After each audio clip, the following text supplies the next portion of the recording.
Paano kung sabihin ko sa'yo na ang sagot sa pinakamabibigat na problema ng mundo natin ngayon, Tulad ng ano?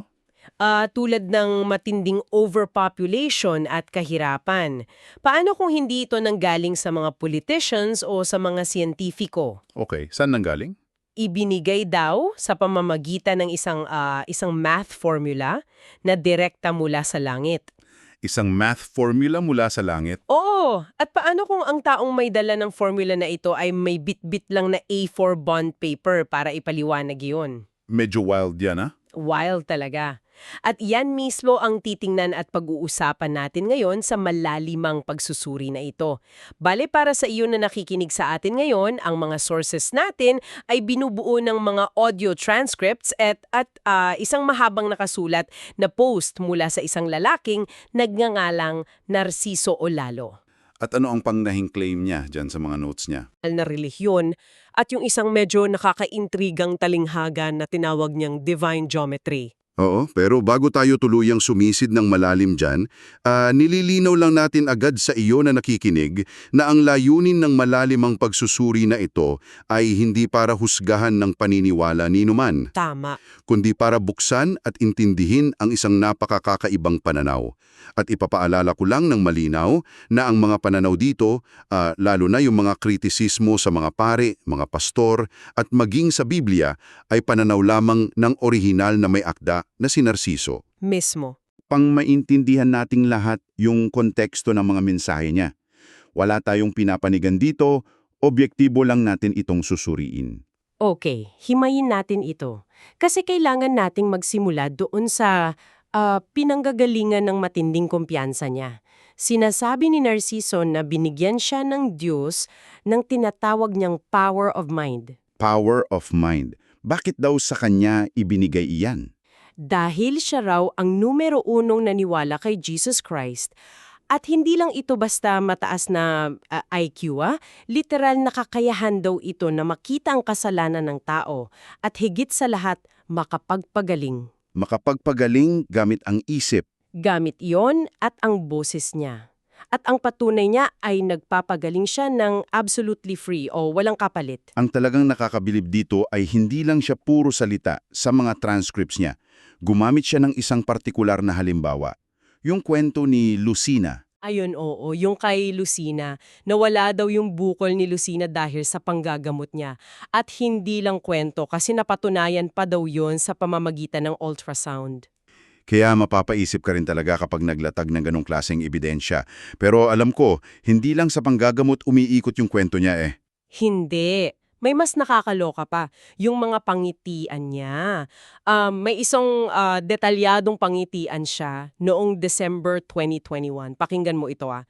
Nasa isang bangka daw siya, kasama si Jesus Christ. Okay, nasa bangka? Pero hindi si Narciso ang sumasagwan, si Jesus daw. At ito yung catch, nagsasagwan daw siya gamit lamang ang kanyang kanang paa. Teka, wait. Kanang paa ang ginagamit pang sagwan? Oo, kanang paa. Para daw makaiwas ng mabilis dun sa malalaking umiikot na enerhiya na hugis bowl. Gawa daw yun sa sinag na parang ginto na singlaki ng basketball court. Ang hirap i-visualize nun. Isipin mo nasa bangka kayo tapos kanang paa yung gamit pang sagwan habang iniiwasan yung gintong umiikot na ball. Sabi pa nga niya, takot na takot daw siya doon. Akala niya mamamatay na sila.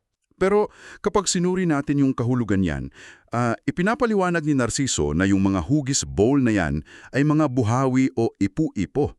Humihigop daw yan ng tubig dagat para ibagsak sa lupa bilang matinding baha. Kaya pala. Oo, ikinokonekta niya ito direkta sa mga napapanahong balita natin tungkol sa mga hindi pangkaraniwang kagkidlat at mga buhawi na tumatama sa Pilipinas at India. At inaangkin pa niya na nahulaan na niya dati yung bagyong Yolanda, pati yung tsunami sa Indonesia at yung pagkatunaw ng yelo sa Alaska. Parang sinasabi niya na yung extreme climate events natin ngayon ay ebidensya na totoo yung mga pangiti niya. At dahil feeling niya nga ay may direktang linya siya sa Diyos, nagiging napakatapang ng posisyon niya laban sa mga tradisyonal na institusyon ng relihiyon. matapang talaga. Tinatawag nga niya yung mga pari at pastor na number 1 makasalanan. Napakabigat na akusasyon yan para sa mga taong tinitingala bilang mga moral leaders. Bakit daw niya sinabi yon? Kasi para sa kanya, ginagamit lang daw ng mga leader ng relihiyon yung salita ng Diyos para kumita ng pera. Kumita mula sa binyag, sa kasal hanggang sa misa para sa mga patay. Lahat daw yan may bayad. Kaya ibinahagi rin niya sa mga notes niya na siya naglalakbay siya ng mag-isa.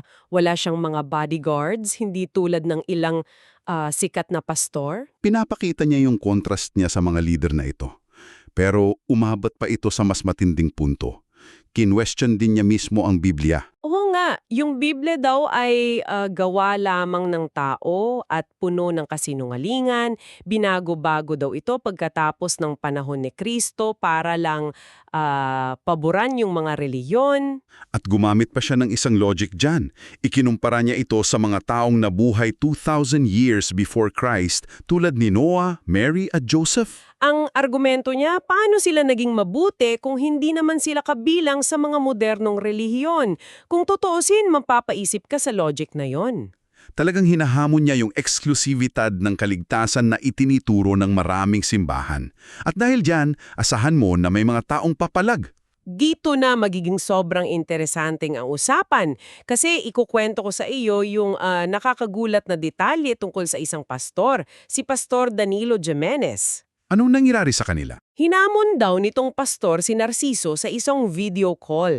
Tinanong kung ano yung tunay na pangalan ng Diyos. Tapos, nung tumagal yung usapan, nauwi sila sa hamon ng barilan. Barilan? Dahil sa teolohiya? Oo, barilan. Isipin mo, nag-uusap kayo tungkol sa salita ng Diyos tapos biglang maghahamunan kayo ng barilan. Nagmukhang action movie eh. Kung ikokonekta natin ito sa mas malaking larawan, makikita natin kung paano ginagamit ni Narciso ang mga ganitong matitinding naratibo. Para saan? Para palakasin ang imahe niya bilang isang leader na nag-iisang tumatayo sa katotohanan laban sa isang tiwaling sistema. Pinapalabas niya na siya yung kalmado habang yung representative ng simbahan ay nagiging bayolente. Ang galing ng pagkakalatag niya sa kwento. Unti-unti niyang sinisira yung kredibilidad ng mga lider ng relihiyon at lahat ng ito ay paghahanda pala para doon sa pinakamahalagang talinghaga niya. Ito yung sinasabi mong divine geometry. Oo, ito yung nangyari noong July 2022. Isat natin yung eksena para sa mga nakikinig sa atin. Binigyan daw ni Jesus si Narciso at isang lalaking kumakatawan sa mga pari at pastor ng tig-isang papel. Papel na kasing laki ng A4 bond paper. Tama, A4 size. Sumisimbolo daw ito sa isang kwadradong lukain o yung 4 na sulok ng daigdig. Ang utos sa kanila, kailangan nilang tamnan o punlaan ang lupaing ito. Dito pumasok yung kakaibang math. Sinasabi nung kabilang lalaki na tapos na daw sila magpunla. At ang ginamit nilang formula ay 4 times 6 times 16 equals. Tapos nakabitin lang sa equals. Walang sagot yung math nila. Eksakto, walang sagot kasi may malalim na pakahulugan si Narciso dyan. Ang formulang ito daw ay sumisimbolo sa patuloy na turo ng simbahan na mag-anak ng mag-anak. Yung numerong 6 daw sumisimbolo sa pagtatalik. Kaya yung equal sa dulo na walang sagot, ibig sabihin unlimited na pagdami, isang populasyon na hindi na makokontrol. Oo, itinuturo daw ito ng mga pare para mas lalong dumami ang mga miyembro na magbibigay sa kanila ng pera. Pero ano daw ang masamang epekto nito? Kahirapan? Kahirapan talaga. Mga batang hindi mapag-aral at sa huli, kakapit sa patalim at gagawa ng masama. Yan ang paniniwala niya na nangyayari dahil sa turo ng simbahan. Grabe, inugnay niya yung kahirapan at krimen direkta sa kawalan ng family planning na galing daw sa turo ng simbahan. Kaya ano nga bang ibig sabihin ng lahat ng ito pagdating naman sa formula ni Narciso? Kasi may sarili siyang formula, di ba? Oo, habang nagsusulat pa lang daw siya, hindi pa nga siya tapos eh. Sinabi na ni Jesus na tama yung ginagawa niya. At ang isinulat niya sa papel ay may numerong 3. Ang formula niya ay 3 times 6 equals 16. Mathematical speaking, mali yung formula. 3 times 6 is 18, hindi 16. Oo, pero parang hindi yata yung literal na math ang mahalaga sa kanya kundi yung simbolismo, lalo na yung numerong 3. Totoo yan. Ang numerong 3 daw ay sumisimbolo sa responsableng pagpapamilya. Ibig sabihin, pagkakaroon lamang ng bilang ng anak na kayang suportahan tulad ng 3. Kayang mapakain ng maayos. Dahil napalaki ng maayos, walang gagawa ng krimen, kaya walang mapupunta sa impyerno. Para kay Narciso, ito ang tunay na kaligtasan wala sa mga ritual ng simbahan kundi nasa pagkontrol sa pag-aanak. Wow, literal na itinumbas niya yung family planning sa kaligtasan ng kaluluwa. Ang bigat nun. Nagdudulot ito ng isang mahalagang tanong para sa ating lahat at para sa iyo na nakikinig. Bakit natin pinag-aaralan ang mga ganitong kakaibang sanggunian? Oo nga, bakit nga ba? Pinapakita kasi nito na kahit sa modernong panahon natin ngayon, ang mga tao ay humahanap pa rin ng mga alternatibong kasagutan sa mga napakabibigat na problema ng lipunan tulad ng overpopulation at kahirapan. Hindi na sila umaasa sa gobyerno o sa aham lang. Nakikita natin dito kung paanong ginamit ng may akda ang divine geometry, yung mga numero at butas sa A4 paper, upang bigyang katwiran at gawing sagrado ang isang praktikal na solusyon. Ang family planning na karaniwang usapin lang dapat sa health center o sa politika, inilagay niya sa isang napakabigat na kontekstong espiritual. Nakakamangha kung paano mag-isip ang tao. Ito yung tinatawag nating sense-making. Binibigyan niya ng mas malalim na kahulugan ang isang solusyon para mas madali itong tanggapin bilang isang direktang utos mula sa itaas. Okay, bago tayo magpaalam, i-recap muna natin ng mabilis yung mga kakaibang napagdaanan sa malalimang pagsusuri na ito. Nagsimula tayo sa isang vision ni Jesus na umiiwas sa gintong buhawi gamit ang kanang paa. Napunta sa pagbabatikos sa mga pari. Oo, at sa hamon ng barilan sa isang video call kasama ang isang pastor, hanggang sa nauwi tayo sa isang maling math formula sa A4 paper na nagtuturo pala ng sagradong family planning. Isang napakakulay na biyale sa isipan ng isang tao na naghahanap ng solusyon para sa mundo. At para isara ito, alam ko may gusto kang iwang tanong sa mga tagapakinig natin. Meron nga.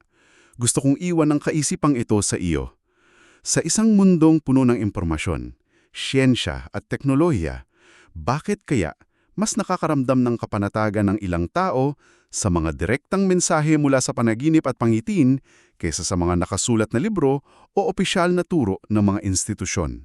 Napakalalim niyan. Anong sinasabi nito tungkol sa paghahanap nating mga tao ng katiyakan sa isang mundong puno ng gulo at kawalan ng kasiguraduhan? Siguro, minsan hindi talaga puro siyensya lang ang hinahanap natin, kundi isang kwento na magbibigay ng pag-asa. Maraming salamat sa pagsama mo sa amin sa malalimang pagsusuri na ito. Sana nakita mo na kahit sa pinakakakaibang mga teksto, may matututunan tayo tungkol sa pagkatao natin. Magpatuloy lang sa pagtuklas at huwag matakot magtanong. Hanggang sa muli!